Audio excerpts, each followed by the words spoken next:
کو بیٹا بنائیں گے.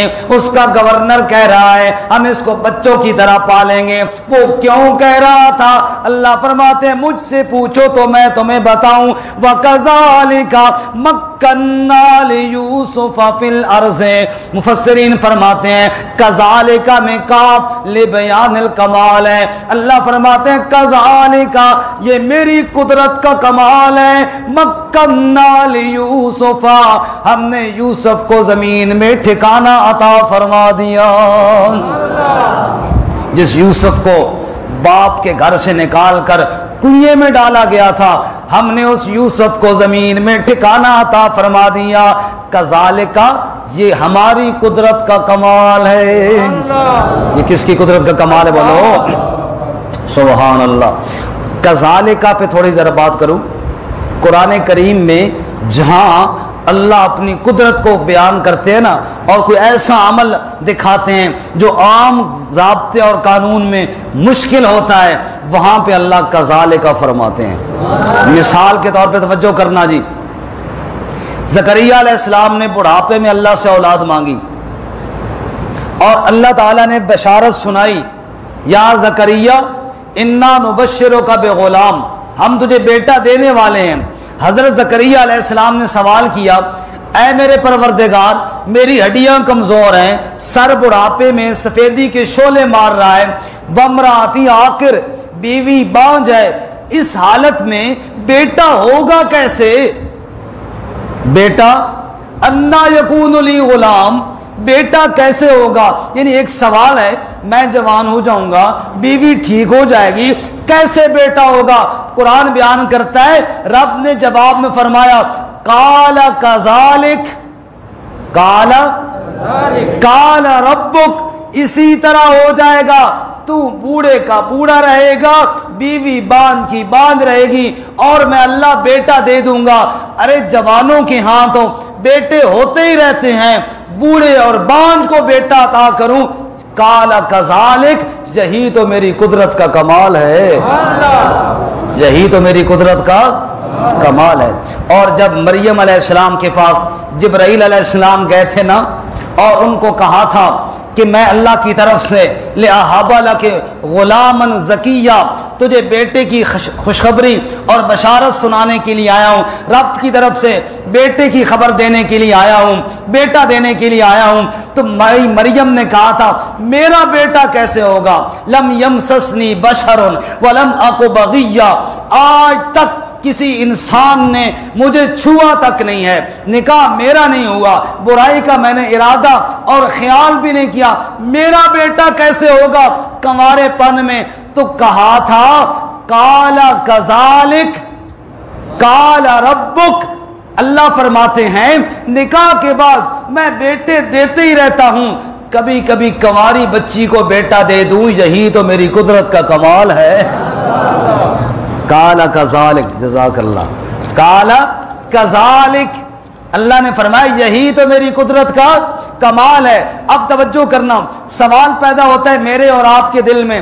یوسف علیہ السلام کو بھائیوں نے گھر سے نکالا, کنویں میں ڈالا, ارے گورنر کے گھر میں بیٹوں کی طرح پلنے شروع ہو گئے. اللہ نے فرمایا وَكَذَلِكَ مَكَّنَّا لِيُوسُفَ یہی تو میری قدرت کا کمال ہے. یہی تو میری قدرت کا بولو سبحان اللہ سبحان اللہ. پھر کہو سبحان اللہ. فرمایا وَكَذَلِكَ مَكَّنَّا لِيُوسُفَ فِي الْأَرْضِ اور یہ میری قدرت کا کمال ہے. جس یوسف کو باپ کے گھر سے نکال دیا گیا تھا اس یوسف کو میں نے اس مصر کے گورنر اور عزیز کے گھر میں اس طرح پالنا شروع کیا جیسے وہ اپنے بچے کو پالتا ہے, اسی طرح میرے یوسف کو پال رہا تھا. سبحان اللہ. اب وقت نہیں ہوتا ورنہ آپ کے ذہن میں واقعہ صرف اشارہ کر دیتا ہوں. جب موسیٰ علیہ السلام کو ذبح کرنے کا آرڈر دیا گیا تھا تو فرعون کے گھر میں بھی اللہ نے موسیٰ کو بیٹا بنوا کے پلوایا تھا. وہاں بھی یہی اللہ کی قدرت کے بولو کیا ہیں کمالات ہیں. سبحان اللہ. وَلِنُعَلِّمَهُ مِن تَأْوِيلِ الْأَحَادِيثِ یا اللہ کیوں یوسف کو یوں پرورش پائی جا رہی تھی, کیوں پرورش دلائی جا رہی تھی؟ فرمایا ہم نے وہ بچپن والا خواب پورا کرنا تھا جس خواب کی تعبیر یعقوب علیہ السلام نے بتائی تھی، یوسف تیرا رب تجھے خوابوں کی تعبیر کا علم دینے والا ہے، نبوت کا تاج تیرے سر پر سجانے والا ہے، ہم پالیں گے یوسف کو، پالیں گے، پھر یہ بڑا ہوگا، پھر ہم اس کے سر پہ تاج نبوت سجائیں گے۔ سبحان اللہ۔ اچھا یہ کیسے ہوا؟ فرمایا واللہ غالب علی امرہ، اللہ ہی غالب ہے اپنے امر پر، ولیکن اکثر الناس لا یعلمون، اکثر لوگ جانتے نہیں ہیں، رب کی قدرتوں سے بے خبر رہتے ہیں، سوچتے نہیں ہیں۔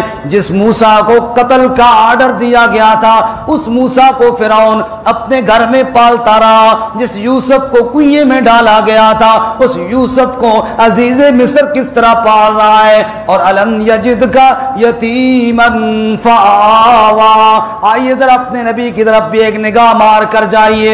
باپ پیدائش سے پہلے چلا گیا، اماں آمنہ بھی بہت جلد رخصت ہو گئی، دادا عبد المطلب بھی چل بسے۔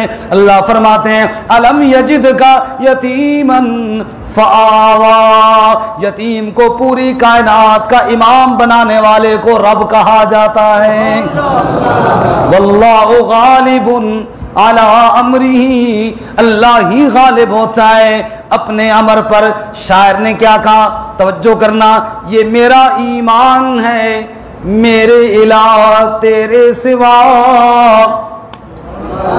یہ میرا ایمان ہے اے میرے الہ تیرے سوا، کوئی داتا ہے نہ کوئی دوسرا مشکل کشا۔ داتا بھی صرف کون ہے؟ اللہ، دینے والا، اور مشکلیں حل کرنے والا بھی کون ہے؟ اللہ۔ مشکل کشائی کی نا یوسف کی، کنویں سے نکالا کہاں پہنچایا۔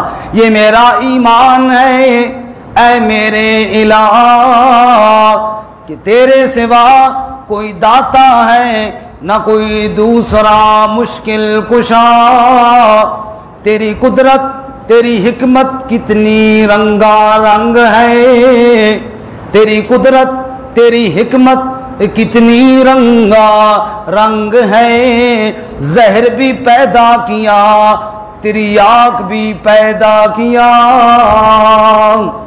زہر بھی پیدا کیا تیری آنکھ بھی پیدا کیا، صرف تیری ذات ہے بندہ نواز و دستگیر، صرف تیری ہی ذات ہے بندہ نوازو دستگیر، کون سنتا ہے ٹوٹے ہوئے دلوں کی صدا،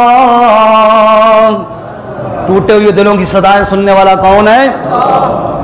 التفات ایسا، توجہ کرنا بڑا پیارا شعر ہے، التفات ایسا یعنی یا اللہ جب تو توجہ کرے تو کیا خوب ہے، التفات ایسا کہ آتش بن گئی باغ خلیل، التفات ایسا کہ آتش بن گئی باغ خلیل، اور بے نیازی یہ کہ مقتل بنی زمین کربلا،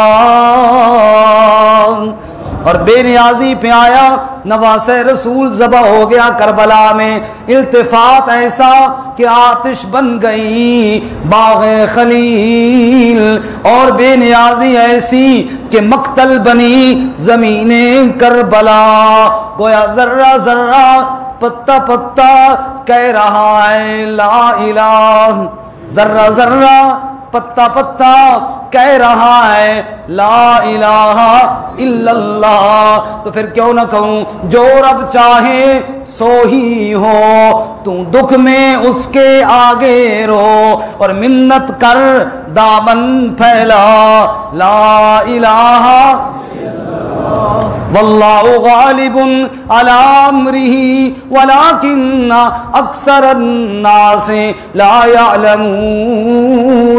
کنویں میں یوسف علیہ السلام پر آزمائش آئی، اور آزمائش کے بعد اللہ نے انعام کیا دیا، آسائش اور سہولت کیا عطا فرمائی، عزیز مصر کے گھر میں بیٹوں اور شہزادوں کی طرح پرورش پانے لگ گئے۔ یہ کیوں ہو رہا ہے؟ فرمایا واللہ غالب علی امرہ یہ تیرے رب کا امر چل رہا ہے. وَلَٰكِنَّ أَكْثَرَ النَّاسِ لَا يَعْلَمُونَ, اکثر لوگ علم نہیں رکھتے, اکثر لوگ جانتے نہیں ہیں. وہ سمجھتے ہیں ہم کسی کو زہر کرنا چاہیں تو کر لیں گے, ہم کسی کا دانا پانی بند کرنا چاہیں تو کر لیں گے, ہم کسی کی عزت کو ختم کرنا چاہے تو کر لیں گے. فرمایا نہیں نہیں, جس کو رب عزت دینا چاہے کوئی ذلیل نہیں کر سکتا, جس کو وہ ذلیل کرنا چاہے کوئی عزت نہیں دے سکتا. اس لیے اللہ نے اپنے محبوب سے فرمایا میرے محبوب تو کہا کر میرے سامنے آ کر, قل اللہم مالک الملک تؤتی الملک من تشاء وتنزع الملک ممن تشاء وتعز من تشاء